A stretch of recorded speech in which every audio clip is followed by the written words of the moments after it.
اعوذ باللہ من الشیطان الرجیم، بسم اللہ الرحمن الرحیم۔ بھائیوں اور بہنوں، وضو ہو یا نہ ہو، چلتے پھرتے یہ کلمہ پڑھا کرو۔ 5 سیکنڈ کا کلمہ پڑھتے ہی اربوں نیکیاں نصیب ہوتی ہیں۔ حضور نبی کریم صلی اللہ علیہ وسلم کا فرمان ہے۔ بھائیوں اور بہنوں، اسلامی تعلیمات میں ذکر الہی کو بے حد اہمیت حاصل ہے۔ یہ وہ عظیم عمل ہے جس کے ذریعے بندہ اپنے رب کے قریب ہوتا ہے، دل کو سکون ملتا ہے اور زندگی میں برکتیں نازل ہوتی ہیں۔ انسان چاہے کسی بھی حالت میں ہو، چاہے وہ باوضو ہو یا وضو کے بغیر ہو، اگر وہ اللہ تعالیٰ کا ذکر کرتا رہتا ہے تو یہ عمل اس کے لیے دنیا اور آخرت میں کامیابی کا ذریعہ بن جاتا ہے۔ اور یہی وجہ ہے ہمارے پیارے نبی صلی اللہ علیہ وسلم نے امت کو ہر حال میں ذکر کرنے کی تلقین فرمائی ہے تاکہ انسان کا دل ہمیشہ اللہ کی یاد سے زندہ رہے۔ ارشاد باری تعالی ہے، فَاذْكُرُونِي أَذْكُرْكُمْ، یعنی تم میرا ذکر کرو میں تمہارا ذکر کروں گا۔ ناظرین، اس آیت میں اللہ رب العزت نے بندے کو اپنے ذکر کی دعوت دی ہے اور اس کے بدلے میں اپنی خصوصی توجہ اور رحمت کا وعدہ فرمایا ہے۔ اسی طرح ایک اور مقام پر ارشاد ہوتا ہے، الا بذکر اللہ تطمئن القلوب، یعنی خبردار، دلوں کا اطمینان تو صرف اللہ کے ذکر میں ہے۔ اس آیت سے یہ واضح ہوتا ہے کہ دنیا کی کوئی بھی چیز انسان کو حقیقی سکون نہیں دے سکتی سوائے اللہ کے ذکر کے۔ اسی طرح ایک اور جگہ پر اللہ رب العزت فرماتے ہیں، یا ایھا الذین آمنوا اذکروا اللہ ذکرا کثیرا، یعنی اے ایمان والو، اللہ کا کثرت سے ذکر کرو۔ اور ناظرین، اس آیت میں کثیرا کا لفظ اس بات پر زور دیتا ہے کہ ذکر صرف کبھی کبھار نہیں بلکہ ہر وقت ہر حالت میں ہونا چاہیے، چاہے انسان چل رہا ہو، چاہے وہ بیٹھا ہو یا لیٹا ہو۔ اسی طریقے سے احادیث مبارکہ میں بھی ذکر الہی کی بے شمار فضیلتیں بیان کی گئی ہیں۔ نبی کریم صلی اللہ علیہ وسلم نے فرمایا کہ جو شخص سبحان اللہ و بحمدہ دن میں 100 مرتبہ پڑھتا ہے، اس کے گناہ معاف کر دیے جاتے ہیں، چاہے وہ سمندر کی جھاگ کے برابر ہوں۔ اور اس حدیث سے معلوم ہوتا ہے کہ مختصر الفاظ میں پڑھے جانے والا ذکر بھی انسان کے گناہوں کی معافی کا ذریعہ بن سکتا ہے۔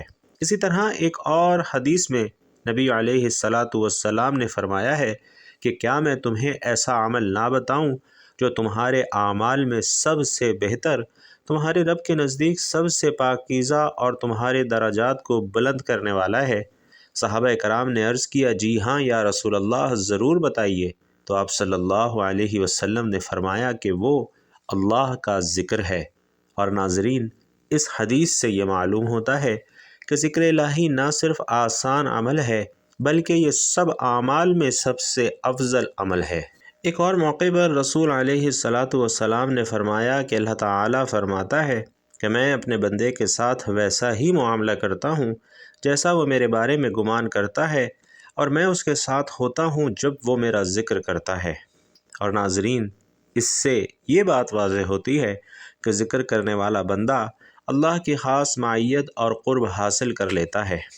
اسی طریقے سے ایک اور حدیث میں پیارے آقا صلی اللہ علیہ وسلم فرما رہے ہیں کہ جو لوگ اللہ کا ذکر کرتے ہیں اور جو ذکر نہیں کرتے، ان کی مثال زندہ اور مردہ کی طرح ہے۔ یعنی ذکر کرنے والا شخص روحانی طور پر زندہ ہوتا ہے جبکہ غافل شخص مردہ دل کا حامل ہوتا ہے۔ ناظرین، پیارے آقا صلی اللہ علیہ وسلم کی سنت مبارکہ سے بھی یہ بات ثابت ہے کہ آپ ہر حال میں اللہ کا ذکر فرمایا کرتے تھے۔ حضرت عائشہ رضی اللہ تعالی عنہا فرماتی ہیں کہ نبی کریم صلی اللہ علیہ وسلم ہر وقت اللہ کا ذکر کرتے تھے، اور اس سے ہمیں یہ سبق ملتا ہے کہ ذکر کے لیے کوئی خاص وقت یا خاص حالت ضروری نہیں ہے، بلکہ بندہ چلتے پھرتے، اٹھتے بیٹھتے ہر وقت اللہ کا نام لے سکتا ہے۔ تو ناظرین، ہمارا آج کا عمل بھی ایک ایسے کلمے کا ہے جو آپ چلتے پھرتے، اٹھتے بیٹھتے، وضو یا بغیر وضو ہر حال میں کر سکتے ہیں۔ یہ ایک بہت ہی مختصر کلمے کا عمل ہے جو کہ آپ لوگوں کو بہت ہی کم وقت میں پڑھنا ہے، لیکن اس سے آپ لوگ اربوں نیکیاں کما پائیں گے۔ بھائیوں اور بہنوں، قیامت کے دن انسان ایک نیکی کے لیے پاگلوں کی طرح بھاگ رہا ہوگا، اور ایک نیکی کی وجہ سے وہ جنت میں چلا جائے گا، اور ایک نیکی کم ہونے کی وجہ سے خدا نخواستہ جہنم میں چلا جائے گا۔ تو اس لیے عزیز بھائیوں اور بہنوں، جتنی زیادہ آپ نیکیاں بڑھائیں گے، قیامت کے دن آپ ہی کے لیے آسانیاں ہوں گی۔ اور یہ بھی سمجھ لیں کہ یہ عمل صرف آخرت کے لیے نہیں ہے، بلکہ دنیا میں بھی اللہ کی رحمت، برکت، سکون اور بیش بہا کامیابیوں کا ذریعہ بنتا ہے۔ قرآن مجید میں اللہ رب العزت نے فرمایا ہے کہ بے شک اللہ کی یاد ہی وہ چیز ہے جس سے دل سکون پاتے ہیں۔ اب ذرا غور کریں کہ انسان دنیا کی ہزار کوششوں کے باوجود جب اس کا دل سکون نہیں پاتا تو اصل سکون اللہ کے ذکر میں ہی ملتا ہے، اور یہی وجہ ہے کہ انبیاء علیہم الصلاۃ کی زندگیاں ذکر الہی سے بھری ہوئی تھیں۔ حضرت یونس علیہ السلام کو دیکھ لیں کہ جب وہ مچھلی کے پیٹ میں پھنس گئے تو وہاں اندھیروں کے اندر بھی اللہ کو یاد کیا اور دعا کی کہ اے اللہ، تیرے سوا کوئی نہیں، تو ہی ہر عیب سے پاک ہے، میں ہی اپنی جان پر ظلم کرنے والوں میں سے ہوں۔ اللہ نے ان کی دعا قبول فرمائی اور انہیں نجات عطا فرمائی۔ بتانے کا مقصد یہ ہے کہ اللہ کا ذکر اور اس کی بڑائی بیان کرنا مصیبتوں سے نجات کا سب سے بڑا ذریعہ ہے۔ دنیا میں اگر کوئی دکھ ہے تو ذکر الہی سے دور ہو جائے گا، اگر کوئی مصیبت ہے تو ذکر الہی سے آسان ہو جائے گی، اگر رزق کی کمی ہے تو اللہ کے ذکر کی برکت سے اللہ رزق میں خوب برکت عطا فرمائے گا۔ اس کے علاوہ بھائیوں اور بہنوں، ایک نیکی کا وزن قیامت کے دن کتنا قیمتی ہوگا، اس کا اندازہ لگائیں کہ حضور صلی اللہ علیہ وسلم نے فرمایا کہ 2 کلمے ایسے ہیں جو زبان پر ہلکے ہیں، ترازو میں بھاری ہیں اور اللہ کو بہت پسند ہیں۔ اور یہ بات ہمیں بتاتی ہے کہ چھوٹے چھوٹے اذکار بظاہر آسان ہیں، لیکن ان کی قیمت آخرت میں پہاڑوں کے برابر ہوگی۔ اسی طرح اگر ہم صحابہ کرام کی زندگیوں کو دیکھیں تو ہمیں پتہ چلتا ہے کہ وہ ذکر کو کبھی ضائع نہیں کرتے تھے۔ حضرت عبداللہ بن عمر کا معمول تھا کہ وہ ہر وقت تسبیح اور ذکر میں مشغول رہتے، اور حضرت ابو ہریرہ رضی اللہ تعالیٰ عنہ فرماتے ہیں کہ رسول اللہ صلی اللہ علیہ وسلم نے مجھے 2 تھیلیاں علم کی دی، ایک کو میں نے بیان کر دیا اور دوسری کو اگر بیان کروں تو میری گردن کاٹ دی جائے، اور وہ اکثر ذکر کے متعلق فرماتے تھے کہ دلوں کو آباد رکھنے کا یہی راستہ ہے۔ اس کے علاوہ بھائیوں اور بہنوں، یہ بات بھی سمجھ لیں کہ یہ عمل دنیاوی زندگی میں بھی کامیابیوں کا دروازہ کھولتا ہے۔ بزرگان دین فرماتے ہیں کہ ذکر الہی دلوں کے زنگ کو دور کرتا ہے، جیسے لوہے پر زنگ لگ جائے اور اسے صاف کرنے کے لیے مختلف کوششیں کی جاتی ہیں، اسی طرح دل پر گناہوں کا زنگ لگ جاتا ہے اور ذکر الہی اس زنگ کو دور کرتا ہے۔ حضور علیہ السلام نے فرمایا، ہر چیز کی صفائی کرنے والی کوئی چیز ہوتی ہے اور دل کی صفائی ذکر اللہ ہے۔ تو بھائیوں اور بہنوں، یہ وہ حقیقت ہے کہ آج کا انسان دنیاوی کامیابیوں کے لیے دن رات محنت کرتا ہے، مگر اصل کامیابی کو بھول جاتا ہے۔ اصل کامیابی وہ ہے جو دنیا اور آخرت دونوں میں ساتھ دے، اور یہ مختصر عمل ایسا ہے جو انسان کو دنیا میں بھی سکون دیتا ہے اور آخرت میں بھی عظمت عطا کرتا ہے۔ جب کوئی بندہ چلتے پھرتے یا اپنے کام میں مصروف یہ ذکر کرتا ہے تو فرشتے اس کے اعمال نامے میں نیکیاں لکھتے جاتے ہیں۔ حدیث میں آتا ہے کہ جب کوئی بندہ اللہ کا ذکر کرتا ہے تو اللہ بھی اپنے فرشتوں کے سامنے اس بندے کا ذکر فرماتے ہیں۔ سوچئے تو صحیح کہ کیسی بڑی سعادت ہے کہ رب کائنات اپنے فرشتوں کے سامنے ایک بندے کو یاد کرے اور اس پر فخر کرے۔ تو بھائیوں اور بہنوں، یہ وہ ہے جو اللہ اپنے ذکر کرنے والوں کو عطا کرتا ہے۔ اور یہ بھی یاد رکھیں کہ قیامت کے دن انسان کو ایسے اعمال کی ضرورت ہوگی جن سے اس کا پلڑا بھاری ہو سکے۔ حضور علیہ السلام فرماتے ہیں کہ قیامت کے دن بندے کے اعمال تولے جائیں گے اور سب سے بھاری چیز اللہ کا ذکر ہوگا، اور یہ ذکر ایسا ہوگا کہ جس کی بدولت انسان جنت کے قریب اور جہنم سے دور ہو جائے گا۔ حضرت حسن بصری رحمۃ اللہ علیہ فرمایا کرتے تھے کہ ذکر اللہ بغیر دل ایسا ہے جیسے مردہ جسم، اور جو دل ذکر میں مشغول ہے وہ زندہ دل ہے۔ بھائیوں اور بہنوں، آج ہمارے گھروں میں پریشانیاں، رزق کی تنگی، بیماریوں کا غلبہ اور بے سکونی اسی لیے ہے کہ ہم نے ذکر الہی کو چھوڑ دیا ہے۔ لیکن اگر ہم یہ مختصر عمل اختیار کریں تو انشاءاللہ ہماری دنیا بھی سنور جائے گی اور آخرت بھی سنور جائے گی۔ دیکھیے، حضرت نوح علیہ السلام نے اپنی قوم سے فرمایا تھا کہ اپنے رب سے استغفار کرو، وہ تم پر آسمان سے بارش برسائے گا، تمہارے مال اولاد میں اضافہ کرے گا، تمہیں باغات عطا فرمائے گا اور نہریں جاری کرے گا۔ اس سے پتہ چلتا ہے کہ اللہ کا ذکر اور اس سے معافی مانگنا دنیاوی آسائشوں اور نعمتوں کا ذریعہ بھی ہے، اور یہ عمل صرف آخرت تک محدود نہیں بلکہ دنیا میں بھی سکون قلب، رزق کی فراوانی، مشکلات سے نجات اور عزت اور وقار کا باعث ہے۔ اور یہی حقیقت ہے کہ جو بندہ ہر وقت اللہ کی یاد میں رہے گا اس کی زندگی میں نور آئے گا اور اس کی اولاد بھی صالح ہوگی۔ محترم ناظرین، انسان کی سب سے بڑی کمزوری یہ ہے کہ وہ اپنی مشکل کا حل صرف دنیاوی اسباب میں ڈھونڈتا ہے، حالانکہ سکون اور کامیابی ہمیشہ اللہ کے ذکر اور اس کے احکام پر عمل کرنے میں ہوتی ہے۔ آج دیکھ لیجئے، ہمارے گھروں میں رزق کی تنگی ہے، کاروبار میں بے برکتی ہے، لوگ لاکھوں کماتے ہیں لیکن پھر بھی پیسوں میں برکت نہیں ہوتی، گھروں میں لڑائیاں جھگڑے ہیں، والدین کی نافرمانی عام ہے، بیٹیاں جوان ہو جاتی ہیں لیکن اچھے رشتے نہیں ملتے، قرضوں کا بوجھ بڑھتا جا رہا ہے، لوگ اپنی زندگی بھر کی کمائی گھروں کی تلاش میں لگا دیتے ہیں مگر ذاتی چھت نصیب نہیں ہوتی۔ بھائیوں اور بہنوں، ان تمام پریشانیوں کی جڑ یہ ہے کہ ہم نے اللہ کے ذکر کو بھلا دیا ہے اور اس کے احکامات سے غفلت اختیار کر لی ہے، جبکہ قرآن مجید میں اللہ رب العزت فرماتے ہیں کہ جو لوگ میری یاد سے منہ موڑتے ہیں ان کے لیے تنگ زندگی ہے اور قیامت کے دن ہم انہیں اندھا اٹھائیں گے۔ ناظرین، یہ آیت صاف صاف بتا رہی ہے کہ دنیا کی بے سکونی کا اصل سبب اللہ کے ذکر کو چھوڑ دینا ہے۔ محترم ناظرین، پیارے آقا صلی اللہ علیہ وسلم نے فرمایا ہے کہ گناہ رزق کو روکنے والی سب سے بڑی چیز ہے اور نیکیاں برکت کا ذریعہ ہیں۔ جب انسان اپنی زبان کو اللہ کی یاد سے تر رکھتا ہے تو اللہ اس کی روزی میں ایسی برکت ڈال دیتا ہے کہ تھوڑی چیز بھی اس کے لیے کافی ہو جاتی ہے، اس کے گھر میں سکون اترتا ہے اور اس کے دل کو اطمینان نصیب ہوتا ہے۔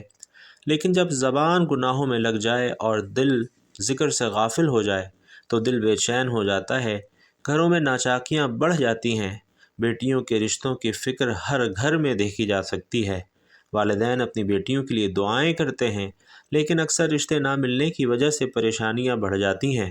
حالانکہ حضور صلی اللہ علیہ وسلم نے فرمایا کہ جب تمہارے پاس ایسا شخص رشتہ لے کر آئے اس کا دین اور اخلاق تمہیں پسند ہو تو اس کا نکاح کر دو، اور اگر ایسا نہ کیا تو زمین میں فتنہ اور بڑا فساد ہوگا۔ اسی کے ساتھ ساتھ بھائیوں اور بہنوں، قرض ایک بہت بڑی آزمائش ہے جس میں آج کل بہت سے لوگ مبتلا ہیں۔ ہر دوسرا شخص قرض میں ڈوبا ہوا ہے، لیکن قرض اترنے کا ایک طریقہ خود رسول اللہ صلی اللہ علیہ وسلم نے سکھایا کہ جو بندہ اللہ کے ذکر اور استغفار کو لازم پکڑ لے، اللہ اس کے لیے ہر مشکل سے نکلنے کا راستہ بنا دیتا ہے اور اسے وہاں سے رزق دیتا ہے جہاں سے اس شخص کو کبھی گمان بھی نہیں جاتا۔